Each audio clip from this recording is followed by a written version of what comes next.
बिस्मिल्लाहिर्रहमानिर्रहीम। अस्सलाम वालेकुम। आज का जो हमारा टॉपिक है फर्स्ट ईयर लेसन नंबर 8 है द गुलिस्तान ऑफ सादी। ये इंतहाई आसान लेसन। इसमें शेख सादी के जो है वो स्टोरीज के बारे में जिक्र है। ठीक है। तो फर्स्ट पैराग्राफ जो है ये बेसिकली शेख सादी के हवाले से है, उनकी स्टोरीज के हवाले से कि उनकी स्टोरीज जो है वो किस तरह की थी। और अगले हमें नेक्स्ट जो है वो उनकी स्टोरीज यहाँ जो है दिखाई गई हैं। यहाँ पे तीन स्टोरीज जो है वो इनके जो है ना लेसन में ऐड है। लेसन का आगाज करते हैं the Gulistan of Saadi. Sheikh Saadi was a great storyteller. Sheikh Saadi एक अजीम दास्तान गो थे। स्टोरी टेलर बोलते हैं दास्तान गो को, कहानी सुनाने वाले को। He speaks to all nations, वो तमाम अकवाम से खिताब करते। And is perpetually modern, said Emerson. Emerson ने कहा कि वो तमाम अकवाम से हम कलाम होते, गुफ्तगू करते और हमेशा से ही जदीद है। He thought of the Gulistan as one of the Bibles of the world. वो गुलिस्तान को दुनिया की अलहामी किताबों में से एक किताब समझते थे। For he found in it the universality of moral law, क्योंकि वो इसमें ज़ाब्ता इखलाक की आलमगीरियत पाता था। ठीक है। यूनिवर्सलिटी, आलमगीरियत, मॉरल लॉ, ज़ाब्ता इखलाक। The Gulistan translated in Latin and English. Gulistan जो किताब है वो, उसका तर्जमा हुआ लातीनी ज़बान में, इंग्लिश में। Became love for the people. जैसे जैसे उसका तर्जमा होता गया वैसे वैसे वो लोगों के लिए मोहब्बत का जरिया बनती गई। It is interesting to note that English scholars use Saadi's translated parables in their divine books. कहते हैं ये बड़ी दिलचस्प बात है, ये बात बड़ी काबिल गौर है कि अंग्रेज आलिम जो थे वो शेख सादी की तर्जमा शुदा जो कहानियाँ थी उनको अपनी मुकद्दस किताबों में इस्तेमाल करते थे।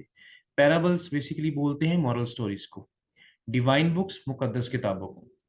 Till it was discovered to be an English translation of a Latin version of a Persian origin. यहाँ तक कि ये मालूम हुआ कि ये लातीनी किताब का अंग्रेजी तर्जमा है जो कि असल में फारसी का जो है वो तर्जमा थी। Edwin Arnold has aptly describe Gulistan in culinary terms. ठीक है। अब यहाँ पे एक और जो है वो आदमी का जिक्र होगा। ठीक है। एडविन ऑर्नल्ड ने खाने पकाने की इस्तिलाहत में गुलिस्तान के बारे में लिखा है। क्या लिखते हैं वो? एन इंटेलेक्चुअल पिलफ, के जो शेख सादी की गुलिस्तान सादी किताब है वो हम क्या है हमारे लिए? An intellectual pilaf. ठीक हो गया कि मतलब एक फहमो फिरासत का पुलाव। आ लिटरेरी करी, एक अदबी शोरबा या अदबी सालन। अ कबाब ऑफ वर्सटाइल जीनियस, और हमागीर जहानत का एक कबाब। वर्सटाइल हमागिरियत को बोलते हैं। ठीक है। जीनियस से मुराद जहीन वगैरह। The readers are sure to enjoy these parables as food for thought. ठीक है। कहता है कि हम लोग जो पढ़ने वाले हैं इन कहानियों को पढ़कर जो है यकीनन बड़े लुत्फ अंदोज होंगे, क्योंकि ये ख्यालात को जला बख्शती है, ख्यालात को उभारती है। अब इनकी स्टोरीज को हम वन बाय वन पढ़ेंगे। तो फर्स्ट पैराग्राफ में उसने हमें बता दिया है कि ये जो उनकी स्टोरीज हैं, जो शेख सादी की ये जो मॉरल स्टोरीज हैं वो किस किस किस्म की हैं। ठीक है। यानी कि over all over the world इनकी स्टोरीज को जो है वो प्रेजेंट किया गया। ओवरऑल जो है लोग उसको पढ़ते हैं, जैसे जैसे तर्जमा होता जाता है वैसे वैसे लोग जो है उसको पढ़ते रहते हैं। हत्ता कि गैर मुस्लिम लोग भी जो है वो इनकी मॉरल स्टोरी से बड़े जो है मुतासिर हैं, और वो अपनी मुकद्दस किताबों में इनकी जो है वो कोटेशंस का हवाला देते हैं। स्टोरी नंबर 1 है, once a king and a Persian slave were sailing in the same boat. कहते हैं एक दफा का जिक्र है कि एक बादशाह और एक ईरानी गुलाम एक ही कश्ती में सफर कर रहे थे। ठीक है। स्लेव बोलते हैं गुलाम को। सेल का मतलब होता है, सेलिंग का मतलब होता है बहरी सफर करना। The slave had never been at sea, कि गुलाम ने कभी भी समुद्री सफर नहीं किया था। And never experienced any calamity, और ना ही इसने कभी किसी मुसीबत का सामना किया था। क्लैमिटी से मुराद होता है कोई मुसीबत वगैरह। After some time the boat was hit by a storm. जब वो सफर कर रहे थे तो कुछ देर के बाद हुआ, क्या हुआ कि कश्ती का सामना हो गया एक तूफान के साथ। एंड स्टार्टेड टॉसिंग, और कश्ती हिलना शुरू होगी। It was very inconvenient for the passengers, जो लोग वहां पे बैठे थे मुसाफिरों के लिए ये बात बड़ी तकलीफ का बायस बनी। ऑल रिमेन्ड क्वाइट, सब लोग बड़े खामोश रहे, एक्सेप्ट द स्लेव, सवाए गुलाम के, who in fear of being drawn, जिसने डूबे जाने के खौफ की वजह से बिगन टू क्राई, रोना शुरू कर दिया, एंड ट्रेम्बल, और कांपना शुरू कर दिया, and created inconvenience for the others, और दूसरों के लिए बेसुकूनी का बायस बना। The others try to pacify him, दूसरे लोगों ने उसे सुकून देने की कोशिश की, बाय काइंडनेस, शफकत से, एंड अफेक्शन, मोहब्बत से, प्यार से, but he did not hear anybody, लेकिन उसने किसी की बात न सुनी। When the uneasiness lasted longer, जब बेसुकूनी काफी देर तक कायम रही, the king also became displeased, तो बादशाह भी इस बात पर नाखुश हुआ। In that boat there happened to be a sergeant, इस कश्ती पे एक सार्जेंट भी बैठा हुआ था, हु सेड, जिसने कहा, with your permission, may I quite him, के बादशाह सलामत, अगर आप इजाजत दें तो क्या मैं इनको जो है वो इसको मैं चुप करा दूं। It will be a great favour, the king said, बादशाह ने कहा कि ये आपकी बड़ी मेहरबानी होगी। The sergeant order the slave to be thrown into the water, सार्जेंट ने हुक्म दिया कि गुलाम को पानी में फेंक दिया जाए, so that he could have experience the true danger of life, ताकि इसे जिंदगी के हकीकी खतरे का तजर्बा हो सके, सामना हो सके। Two persons threw him in the sea, दो लोगों ने उसे समंदर में फेंक दिया। And when he was about to be drowned, और जब वो डूबने वाला था, अबाउट टू है, ये ग्रामेटिकली है, वाला है, वाली है, ठीक है, कि जब वो डूबने वाला था, they pulled him back to the boat, उन्होंने क्या किया, इसे वापस कश्ती में खींच लिया। And he clung the stern with both of his hands, और इसने फिर क्या किया कि ये कश्ती के पिछले हिस्से पे बैठ गया, ठीक हो गया, चिमट के जो है वो उसके साथ बैठ गया। देन ही सेट डाउन, फिर वो खामोशी से बैठ गया, एंड रिमेन्ड क्वाइट, और खामोशी से जो है वो बैठ गया।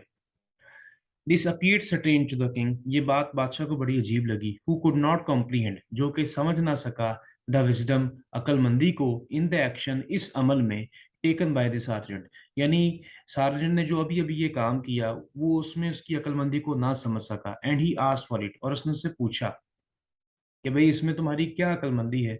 द सार्जेंट रिप्लाइड, सार्जेंट ने जवाब दिया, before he had experience the danger of being drowned, डूबने के खतरे का तजर्बा होने से पहले, he knew not about the safety of the boat, वो कश्ती की सलामती नहीं जानता था। A man does not realise the worth of safety from the misfortune until he has tested it, कि कोई शख्स जो है मुसीबत से तहफ़्फ़ुज़ की अहमियत इस वक्त तक महसूस नहीं करता जब तक वो इसमें मुब्तला नहीं हो जाता। मिसफॉर्चून बोलते हैं बदकिस्मती को, ठीक है, रियलाइज एहसास होना।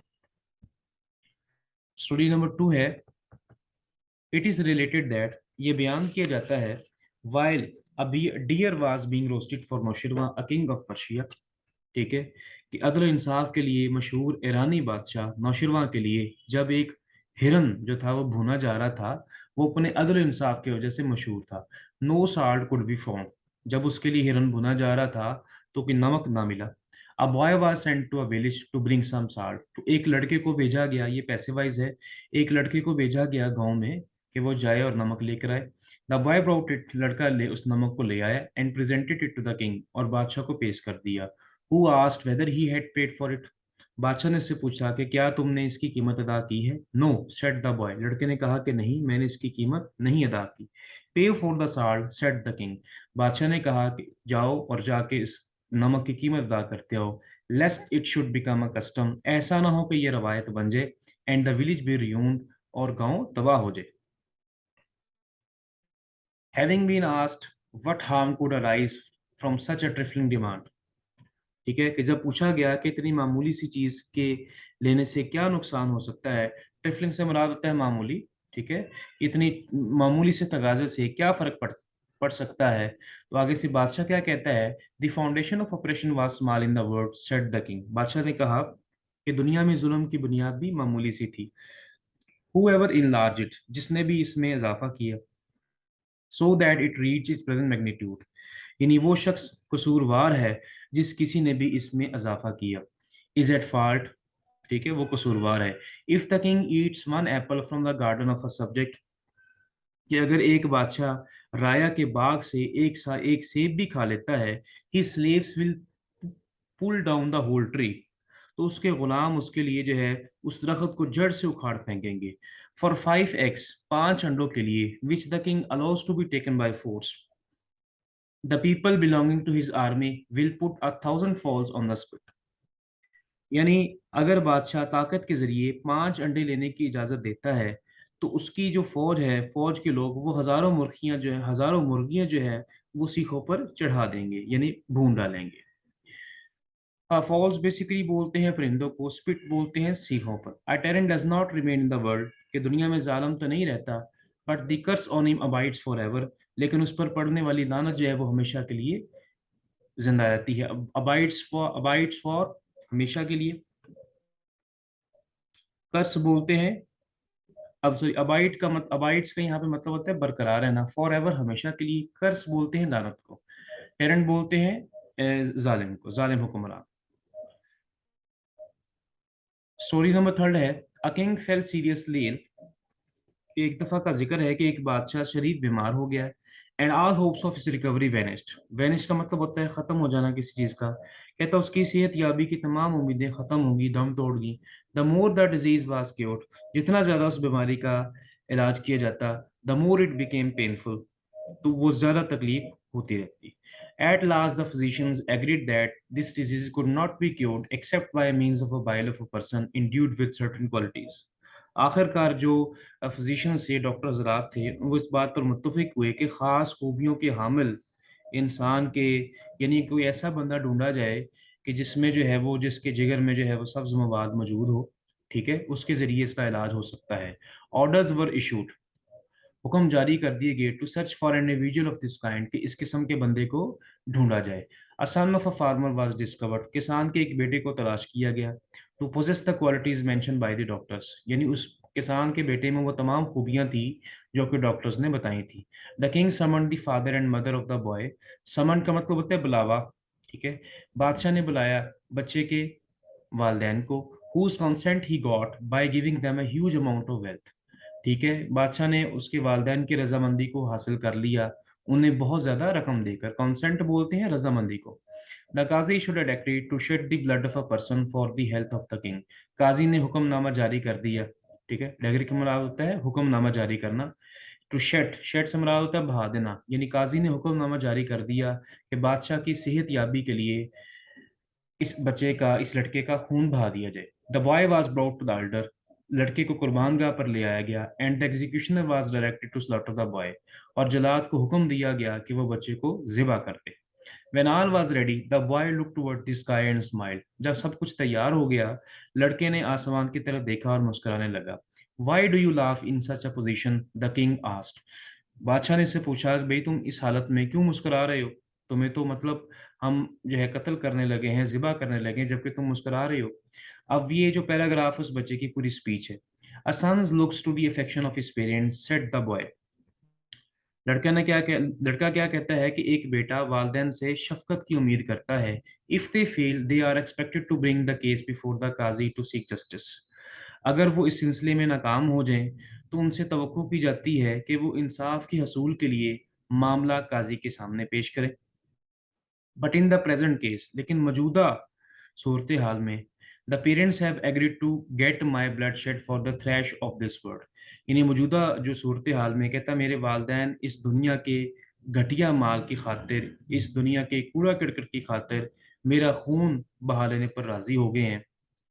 The qazi has issued a decree to kill me, काजी ने भी हुक्मनामा जारी कर दिया है मुझे मारने का। The king thinks he will recover his health only through slaying me, बादशाह ये समझता है कि वो मुझे मारकर सेहत याब हो जाएगा। And I see no other refuge besides Allah almighty, और मुझे अल्लाह ताला के सिवा कोई भी पनाह नजर नहीं आती। बिसाइड्स अलावा, रिफ्यूज बोलते हैं पनाह को। To whom shall I complain against your brutality, कि मैं आपके जुल्म के खिलाफ किससे शिकायत करूं। If I am to seek justice from your hand, अगर मुझे तुम्हारे हाथ से इंसाफ लेना है। ब्रुटलिटी बोलते हैं जुल्म को, कंप्लेन शिकायत। द किंग फेल्ट डिस्टर्ब्ड, बादशाह जो था वो परेशान हो गया है। And on hearing these words he could not control his tears. बच्चे के ये अल्फाज सुनकर, लड़के की ये अल्फाज सुनकर वो अपने आंसू पर काबू ना पा सका। एंड सेड, और उसने कहा, it is better for me to die, ठीक, then to shed the blood of an innocent boy, कि एक मासूम लड़के का खून बहाने की बजाय बेहतर यही है कि मैं मर जाऊं। इनोसेंट बोलते हैं मासूम। ही किस the head and eyes of the boy, उसने लड़के के सर को चूमा और उसकी आंखों को चूमा। And presented him with a lot of wealth, और उसे बहुत ज्यादा जो है वो दौलत से नवाजा। इट इज सेड दैट, ये कहा जाता है, the king also recovered within a week, कि बादशाह भी एक हफ्ते के अंदर सेहतयाब हो गया। तो ये छोटा सा लेसन था, आज हमने एक ही लेक्चर में जो है इसको कंप्लीट कर लिया है। 3 छोटी छोटी स्टोरीज हैं। उम्मीद है कि आप लोगों को इसकी समझ आएगी। तो चैनल को सब्सक्राइब करें ताकि हम लोग बार बार मिलते रहें। अल्लाह हाफ़िज़।